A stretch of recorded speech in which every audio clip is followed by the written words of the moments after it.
দিচ্ছে না। কিন্তু আমি দূর থেকে বাংলাদেশটাকে যা দেখি, যে বাংলাদেশটাকে চালাইতেছেন আপনারা তিনজন, যে সমন্বয়ক উপদেষ্টা পরিষদে আছেন সেই তিনজন, এবং আপনি এবং জনাব হাসনাত আব্দুল্লাহ, আপনারা পাঁচজন যদি ধরে নেই তাইলে এই যে কি জানি বলে নাগরিক কমিটির জনাব পাটোয়ারি, জনাব আক্তার, তারাও কিছুটা সরকার চালাচ্ছেন। আপনারা সব জায়গায় সালিশ মোকদ্দমা করতেছেন, আপনাদের কথায় আপনারা বদলি করতেছেন, আপনাদের কথা আমি যা শুনি আর কি, এইগুলি কি মিথ্যা? মানে উপদেষ্টাদের মধ্যেও অনেকে এইটি দেখতেছেন যে আপনারা যেটা বলতেছেন, আপনারা যেদিকে যাইতেছেন দেশটা সেদিকেই যাচ্ছে।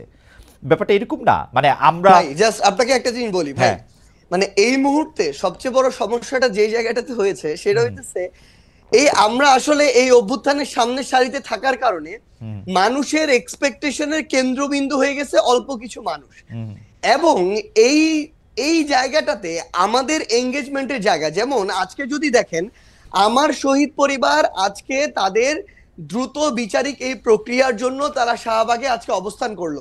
এই শহীদ পরিবারের সাথে আমাদের গিয়ে কথা বলতে হয়, তাদের হয়ে কথা বলতে হয় দ্রুত যেন বিচারিক প্রক্রিয়াটা, অর্থাৎ সরকারের একটা অংশ হয়ে আমাদেরকে আবার এই মানুষগুলো লং টার্ম সাস্টেইনের জন্য বাংলাদেশের এই যে মানুষগুলো তরুণ প্রজন্ম যারা নতুন করে চিন্তা করছে, স্বপ্ন দেখছে, এই অভ্যুত্থানের স্পিডটাকে আমরা যদি ধারণ করতে চাই আমাদের ওইরকম একটা পলিটিক্যাল প্ল্যাটফর্ম প্রয়োজন যেটা থেকে আমরা নতুন করে এই স্বপ্নটা ক্যারি করা আমাদের বেস্ট ট্রাই করব।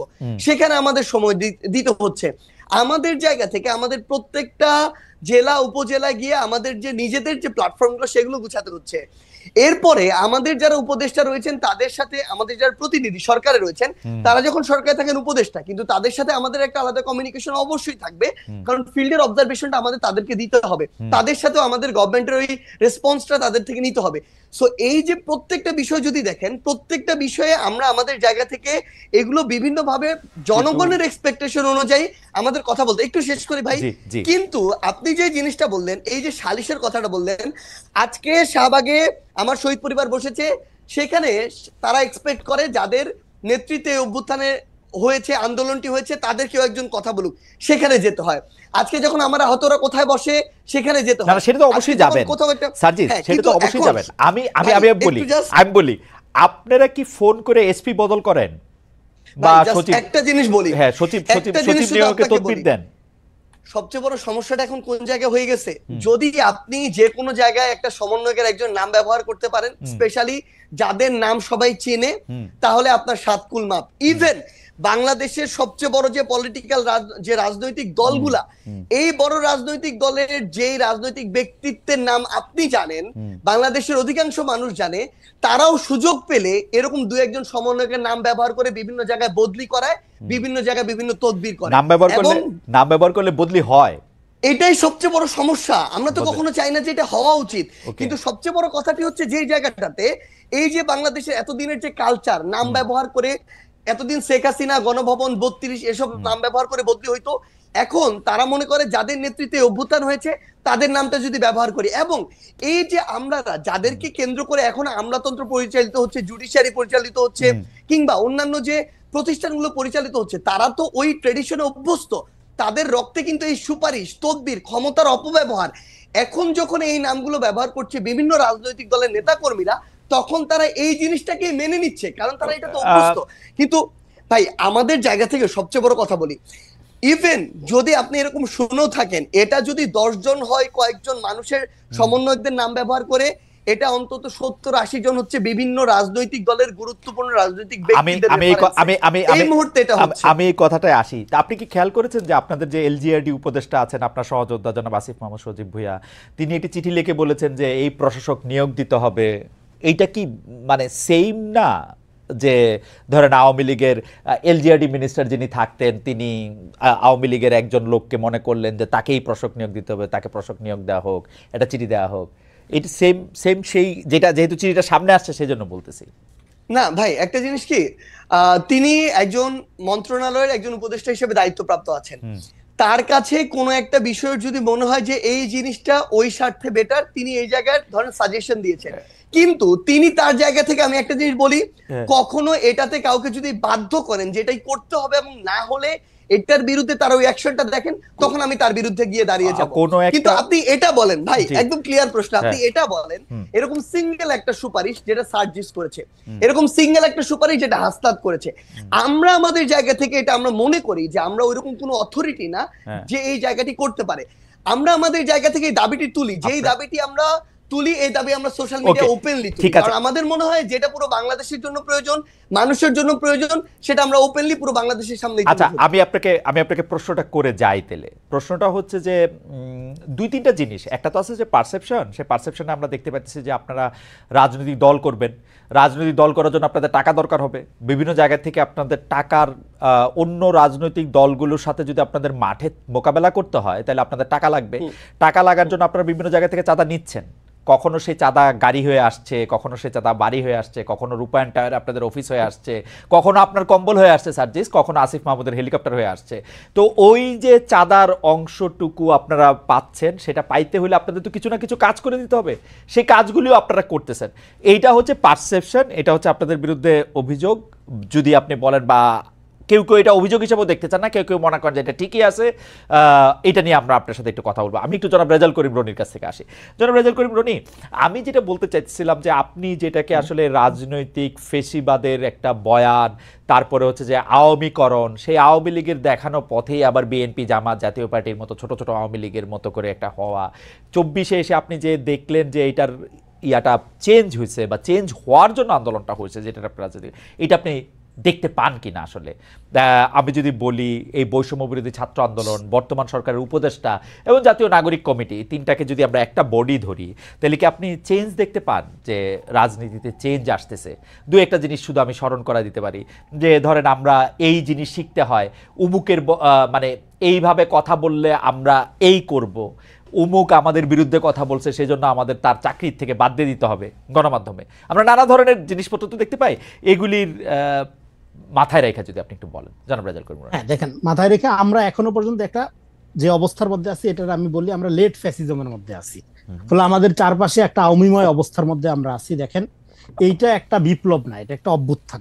কেন বিপ্লব না? বিপ্লব হলে বিপ্লবী শক্তি, মিলিটারি, জুডিশিয়ারি, ব্যুরোক্রেসি এগুলোর উপর নিয়ন্ত্রণ নেয়। এখন এই যে সরকারটা, এই সরকারের নানা রকম সমালোচনা হবে, ইয়া হবে, এবং আমি যেটা সার্জিস যেটা বললো যে এই সরকারটা সার্জিসদের সরকার, শুধুমাত্র বৈষম্য বিরোধীদের সরকার এরকম না, কিন্তু এটা সম্মিলিত সরকার, এবং এই সরকার যদি ব্যর্থ হয় তাহলে এটা হবে সম্মিলিত ব্যর্থতা। হ্যাঁ, এই ব্যর্থতার দায় আপনার এককভাবে ছাত্রদের উপর বা বৈষম্য বিরোধীকে দেওয়ার পক্ষে আমি না, কারণ এটা আসলেই যখন গঠন হয় তখন এটা সম্মিলিতভাবে গঠন করা হয়েছিল, এবং এরকম একটা সরকার না হইলেই বরং ভালো হতো, একটা জাতীয় সরকার বা আরো বড় আপনার কি বলে যে পরিসরের সরকার হইলে বরং ভালো হইতো। যাই হোক, আপনি যেটা বললেন, দেখেন বাংলাদেশের রাজনীতির যে মডেলটার কথা আমরা বলতেছি, এখন ধরেন এখানে ক্লিনজিং এর রাজনীতি করা যাবে না। আওয়ামী লীগের ক্ষেত্রে সমস্যাটা কি হচ্ছে, জামাতের ক্ষেত্রে বাংলাদেশ 54 বছর যে সমস্যা ফেস করছে, এখন আওয়ামী লীগের ক্ষেত্রে ঠিক সেই সমস্যাই হচ্ছে। জামাতকে একটা আপনার ধরেন ট্যাবু আকারে ব্যবহার করছে আওয়ামী লীগ, যখন তার সর্বশেষ দরকার হয়েছে, সে তার অন্তিম মুহূর্তে, হ্যাঁ, যখন সে তার আপনার কি বলে যে তার জান যায়, সেই মুহূর্তে সে জামাতকে নিষিদ্ধ করে একটা শেষ স্টেক খেলার চেষ্টা করছে, সেটা ফেল করছে 3 তারিখে। তো এখন একই ঘটনা আওয়ামী লীগ নিয়ে হচ্ছে।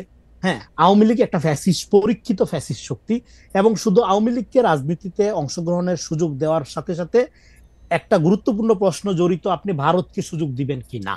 হ্যাঁ, আওয়ামী লীগের প্রশ্ন এলাও করা মানে হলো ভারতের প্রশ্ন এলাও করা, মানে আপনার বাংলাদেশের পলিটিক্সে ভারতের খবরদারি আপনি মেনে নিবেন কি না, সেই প্রশ্নটাও চলে আসে। তো আগে আমরা যে আলোচনা করছি সেটা হলো আওয়ামী লীগ একটা রাজনৈতিক শক্তি না, কিন্তু আমাদের পুরো রাজনীতি আওয়ামীময়, আমাদের পুরো আমলাতন্ত্র আওয়ামীময়, আমাদের জনগণের চরিত্র আওয়ামীময়। আওয়ামী লীগ একটা কালচার শুধু না, নফসানিয়াত যেটা বলি, মননের পরিণত হয়েছে, আপনি যেটা বললেন, তাই না?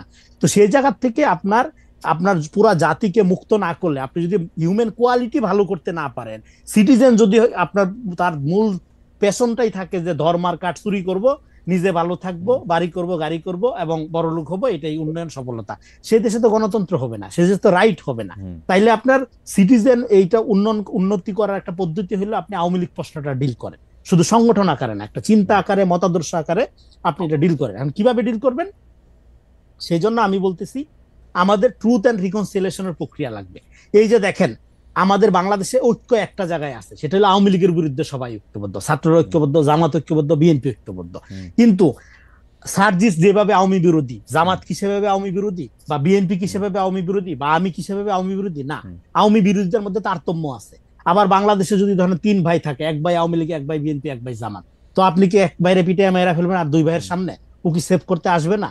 ফলে শেল্টারের প্রশ্নটাও আপনার চলে আসে তখন, যে আওয়ামী লীগ পুনর্বাসন করার চেষ্টা করতেছে। আরে ভাই, পুনর্বাসন করার কিছু না, বাংলাদেশের চরিত্র এলো আওয়ামী লীগ। হ্যাঁ, তো সেই জায়গাতে আপনি মুক্ত করবেন কিভাবে? মুক্ত করার পদ্ধতিটা হলো আওয়ামীকরণ করা, আওয়ামীকরণ করা। সেটা কি? সে বাংলাদেশ পুনর্গঠন খুবই সহজ। সেটা হলো আওয়ামী লীগ যা করছে আপনি তা করবেন না, বাংলাদেশ দাঁড়াই যাবে। হ্যাঁ, সেটা আপনি কিভাবে করবেন? এবং বাংলাদেশকে পলিটিক্যালি এডুকেটেড করা। দেখেন, জনগণ কিন্তু প্রতারিত হয়েছে আওয়ামী লীগের দ্বারা। আওয়ামী লীগ সমর্থকরা তার নেতৃত্ব তারে ফালায় উড়াল দিচ্ছে। হ্যাঁ, সে যদি ট্রু ফ্যাসিস্ট হইতো, সে যদি রিয়েলি তার নেতা কর্মীরা ভালোবাসতো, সে তো তার পাশে থাইকা যেত, ফাইট করতো।